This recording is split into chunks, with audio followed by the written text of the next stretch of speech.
नमस्कार। मैं विकास कुमार शास्त्री। चलिए पढ़ते हैं बिहार बोर्ड कक्षा 10 का संस्कृत, जिनका नाम है पीयूषम।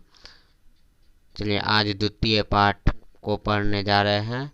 पाटलिपुत्र वैभव यानी पटना के वैभव, उनकी महानता यानी,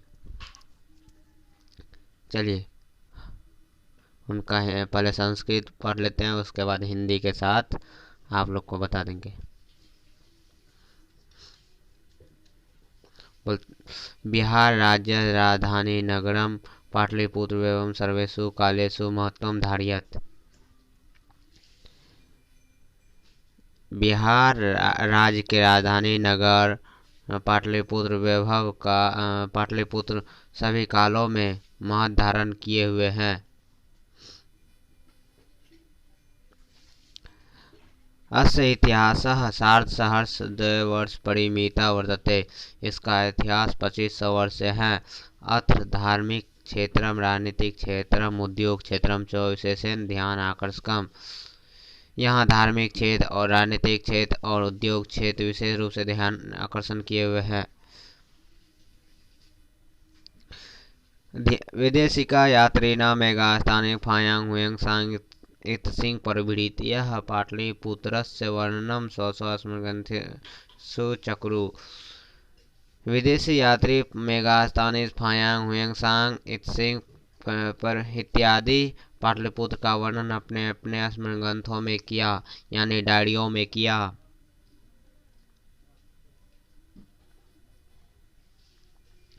पाठे अस्मिन् पाटलिपुत्र वैभव सामान्य परिचयो वर्तते।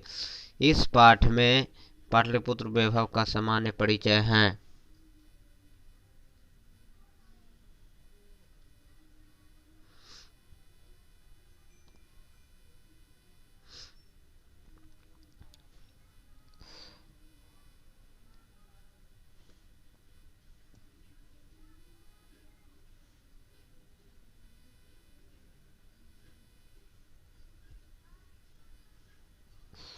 प्राचीनेषु भारतीयेषु नगरेषु अन्यतमं पाटलिपुत्रं वसतिचित्रं महानगरं बभूव। प्राचीन भारत नगरों में एक पाटलिपुत्र गंगा के तट पर बसा विचित्र महानगर हुए। तद्धि विशेषे, उसके विषय में दामोदर गुप्तो नाम कवि कुटनीम तारक्य काव्य कथयति। उसके विषय में दामोदर गुप्त नाम कवि कुटनीम तारक नामक काव्य में कहते हैं। अस्ति मही तलतिलकम सरस्वती कुलगृहम महानगरम नामना पाटलिपुत्रम परे भूतपुरंदर स्थानम। बोलता है कि यह महानगर धरती का तिलक है। मही में धरती होता है, धरती का तिलक है। और सरस्वती का कुल गृहम का यहाँ अर्थ होता है कि कुल खानदान है।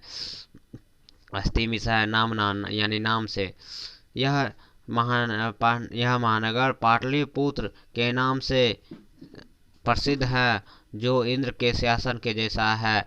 यानी इस श्लोक में, पूरे श्लोक में पटना का विशेषता बताया गया है।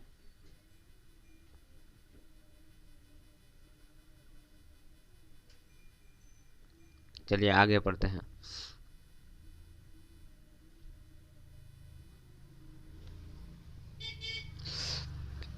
इतिहासे श्रूयते गंगायास्तीरे बुद्धिकाले पाटलिग्राम स्थित आसीत्। इतिहास से श्रूयते, यहाँ सप्तमी का एक वचन है। श्रूयते में सुना जाता है, यत में क्योंकि गंगाया यहाँ षष्ठी का एक वचन है और बुद्धिकाल यहाँ सप्तमी का एक वचन है। पाटलिग्राम में पाटना गांव और स्थित में स्थित है और था में आसित में था। यानी इतिहास में सुने जाते हैं कि गंगा के तट पर बुद्धकाल के गांव में पाटलिग्राम स्थित था। यत्र च भगवान बुद्ध बहुत कृत्वा समागता, यानी चौमिस होता है और यहाँ जहाँ भगवान बुद्ध बहुत बार आए। तेन कथितमासीत् यद् ग्रामोऽयं महानगरं भविष्यति, किन्तु कलहस्य अग्निदाहस्य जलपूरश्च भया सर्वदा क्रांतं भविष्यति। उनके द्वारा कहा गया था कि यह गांव महानगर होगा, किंतु झगड़ा और अगलगी और बाढ़ के भय से हमेशा घिरा रहेगा। कालांतरेण पाटलीग्राम ए पाटलिपुत्रम इति कथितः। बाद में कालांतर में होता है बाद में पाटलीग्राम ही पाटलिपुत्र ऐसा कहा गया। चंद्रगुप्त मौर्य काले अस्य नगरस्य शोभा रक्षा व्यवस्था च अति उत्कृष्टादिति यूनान राजदूतः मेगास्थाने स्वस्मरणेषु निरूपयति। चंद्रगुप्त मौर्य के काल में इस नगर की शोभा और रक्षा व्यवस्था अति उत्कृष्ट था। यूनान राजदूत यूनान राजदूत मेगास्थनीज अपने स्मरण ग्रंथों में यानी अपने डायरियों में बताया गया है। अस्य नगरस्य वैभवं प्रियदर्शिनः अशोकस्य समये सूत्रां समृद्धम्। इस नगर के वैभव प्रिय दार्शनिक अशोक के समय में अत्यंत समृद्ध था।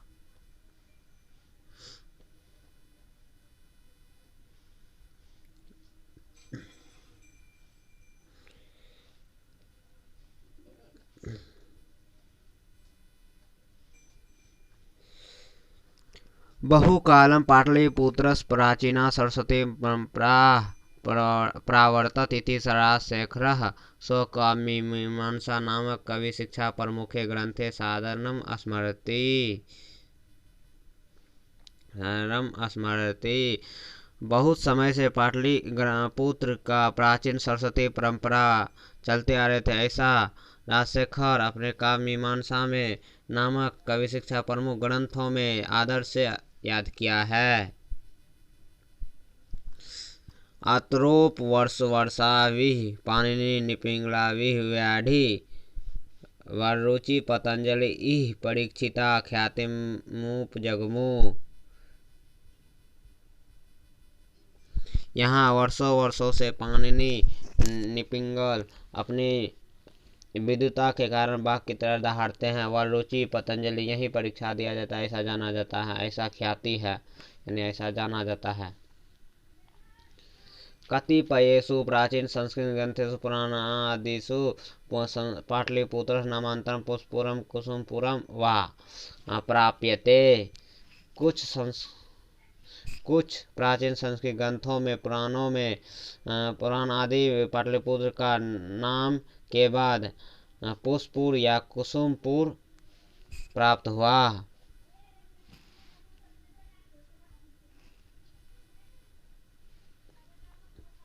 अनेन ज्ञाते यत्र नगरस्य समीपे पुष्पानां बहुल उत्पादनम भवति स्म। इससे जाना जाता है कि नगर के समीप में पुष्पों का बहुत उत्पादन होता था। पाटलिपुत्र मिति शब्दोऽपि पाटल पुष्पानां पुतलिका रचनाश्रित्य प्रचलितः। पाटलिपुत्र ऐसा शब्द भी गुलाब के फूलों का पुतलिका रचना में आधारित प्रचलित था। शरत्काले नगरे अस्मिन् कौमुदी महोत्सवः इति महान समारोह गुप्त वंश शासन काले अति प्रचलितः। शरतकाल में इस नगर में कौमुदी महोत्सव ऐसा महान समारोह गुप्त वंश शासन काल में अत्यंत प्रचलित था। तत्र सर्वे जना आनंद मग्ना अभवन। वहाँ सभी लोग आनंद मग्न रहते थे। संप्रति दुर्गा पूजा अवसरे तादृश ए समारोह दृश्यते। इस समय दुर्गा पूजा के जैसा वैसा ही समारोह देखा जाता है।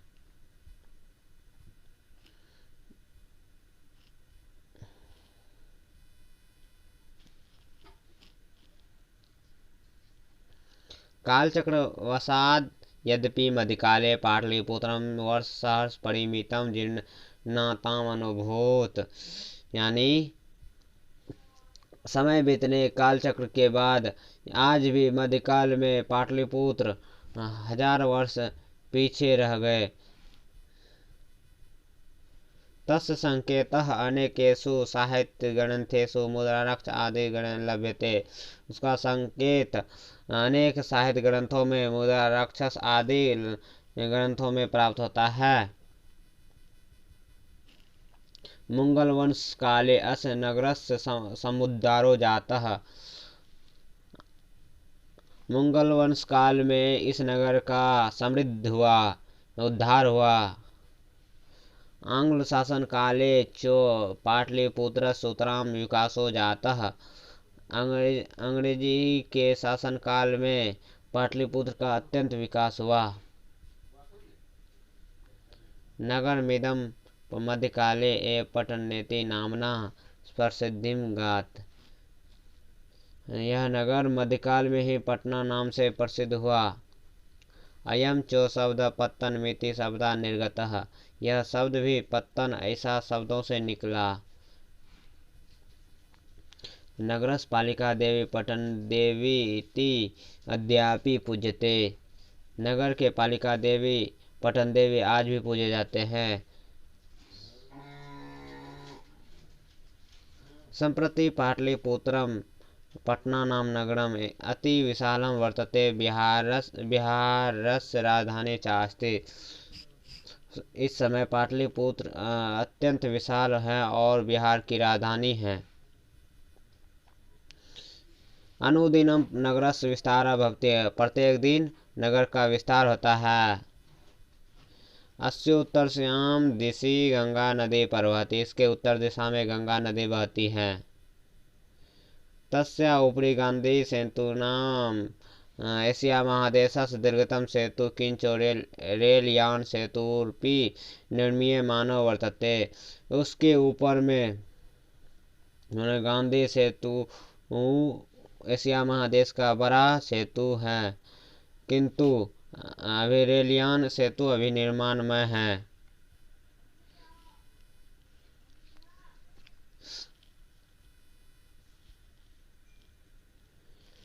नगरे अस्मिन् उत्कृष्टः संग्रहालयः, उच्च न्यायालयः, सचिवालयः, गोलगृहं, तारामण्डलं, जैविकोद्यानं, मौलिकालिकः अवशेषः, महावीर मंदिरम इत्येते दर्शनीया सन्ति। इस नगर में उत्कृष्ट संग्रहालय, उच्च न्यायालय, सचिवालय, गोलघर, तारामंडल, जैविकोद्यान, मौलिकालिक के अवशेष, महावीर मंदिर इत्यादि ये सब दर्शन करने योग्य है। प्राचीन पटना नगरे सिख संप्रदाय पूजनीय स्थलम दशम गुरु गोविंद सिंह जन्म स्थानम गुरुद्वार रेति नामना प्रसिद्धम वर्तते। प्राचीन पटना नगर में सिख संप्रदाय के पूजनीय स्थल दसवां गुरु गोविंद सिंह का जन्म स्थान गुरुद्वार नाम से प्रसिद्ध है। तत्र चो देशस्य तीर्थयात्रिनः दर्शनार्थम आयन्ते। वहाँ इस देश के अन्य देश की तीर्थयात्री लोग दर्शन के लिए आते हैं।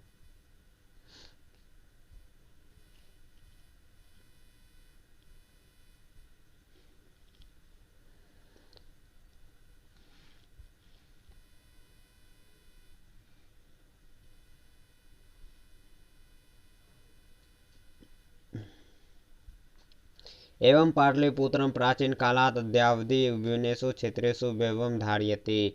सर्वं च संकलितरूपेण